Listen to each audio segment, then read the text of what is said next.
दोस्तों, वैसे तो आपने भगवान गणेश जी के संबंधित बहुत सारी कथाओं को सुना होगा, परंतु आज के वीडियो में हम आपको ऐसी जानकारी देने वाले हैं जिसके बारे में आपने पहले शायद ही सुना होगा। तो कृपा करके वीडियो को अंत तक ज़रूर देखें।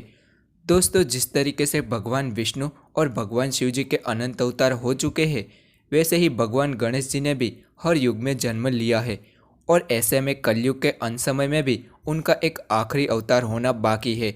तो क्या होगा उस समय पर? तो चलिए जानते हैं उसके बारे में। दोस्तों, आप सभी लोग ये जानते होंगे कि कलयुग के अंत समय में भगवान विष्णु का कल की अवतार होना बाकी है और धरती पर समस्त पापियों का वे अंत करने वाले हैं। तो क्या उस समय पर भगवान गणेश जी का उनके साथ मिलन होगा? तो हाँ, भगवान गणेश जी हर युग में जन्म लिया है और कलयुग में भी उनका जन्म आखिरी होने वाला है। कलयुग में उनका नाम धूम्रवन या फिर सूपकर्ण का नाम होगा। तो चलिए जानते हैं उसके बारे में।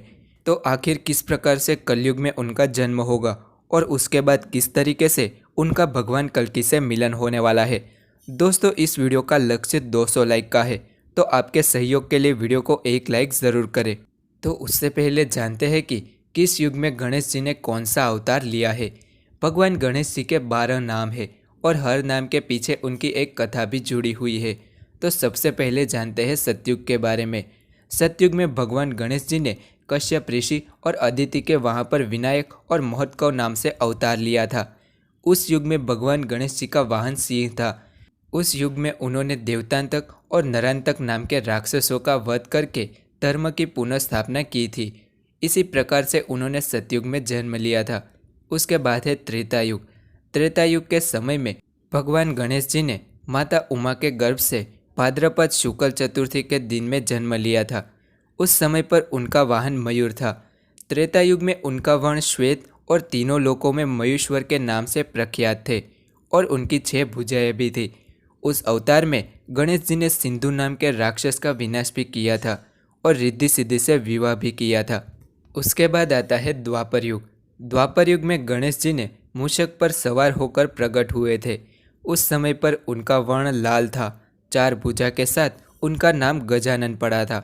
द्वापर युग में गणेश जी ने फिर से माता पार्वती के गर्भ से जन्म लिया था और गणेश जी कहलाए थे। परंतु उनके जन्म के बाद किसी कारणवश गणेश जी पराशर मुनि के आश्रम में चले गए और वहीं पर रहने लग गए थे। उस अवतार में गणेश जी ने सिंदूरासुर नाम के राक्षस का वध भी किया था और उस समय पर उनका एक भक्त वरेण्य था। उस भक्त को उन्होंने गीता के रूप में ज्ञान भी दिया था। इसके अलावा गणेश जी ने गजमुख नाम के एक राक्षस का वध भी किया था, जिससे उनका एक नाम गजमुख भी कहा जाता है। भगवान गणेश जी का वाहन मूषक था।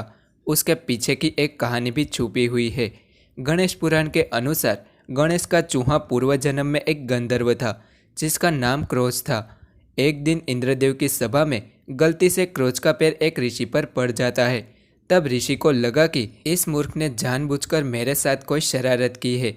इस पर उन्होंने उसको चूहा बनने का श्राप दे दिया था।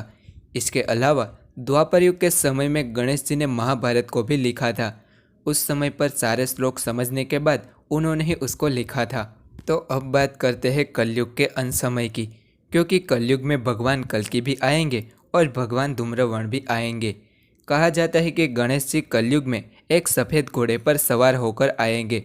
उस समय पर उनका वर्ण नीला होगा और 4 भुजाएं भी होंगी। जब कलयुग का अंतिम चरण होने वाला होगा, तब भगवान कल्कि कली नाम के राक्षस का अंत करने वाले हैं। इसके अलावा कलयुग इतना भयंकर होगा तो फिर उस समय पर एक राक्षस तो होगा नहीं। उस समय पर ना जाने कली जैसे और भी कितने राक्षस होंगे। वो सभी राक्षस चारों ओर अपना आतंक फैला रहे होंगे और लोगों को भी दुख देंगे और उनको मरने मारने के लिए विवश भी कर देंगे। तो ऐसे समय में पाप का बोझ धरती पर चारों ओर बढ़ गया होगा। ऐसे में भगवान गणेश जी का जन्म होगा और उसके बाद एक समय ऐसा भी आएगा जब भगवान गणेश जी का कल्कि भगवान से मिलन होगा। भगवान धूम्रवर्ण की बात करें तो उनके एक हाथों में खड़ग होगा और वे अपनी इच्छा से गणेश जी सेना और अस्त्र भी उत्पन्न कर सकेंगे। धरती लोक पे पापियों की संहार की संख्या को देखकर गणेश जी की नेत्र से बहुत ही क्रोध आ जाएगा। सभी पापियों को नष्ट करने के लिए धूम्रवर्ण अपनी आंखों से ही अधर्मियों का नाश कर देंगे। भगवान गणेश जी का यह आखिरी अवतार देखने में बहुत ही भयानक होने वाला है। गणेश जी अपनी शक्तियों से ही पूरी पृथ्वी पर से सारे पापों का नाश करने वाले हैं, तो उसमें अधर्मियों का तो क्या कहना। उस समय पर युद्ध में भगवान कल्कि, परशुराम जी, हनुमान जी ऐसे 7 महादिव्य पुरुष भी उनका साथ देंगे। और उसके बाद जब सारे पापियों का नाश हो जाएगा, तब गणेश जी का क्रोध शांत होगा और तब अधर्मियों को डर से छुपे हुए लोग पर्वत और जंगलों से भी बाहर आ जाएंगे और गणेश जी तथा कल्कि अवतार के साथ विराट रूप का दर्शन करेंगे।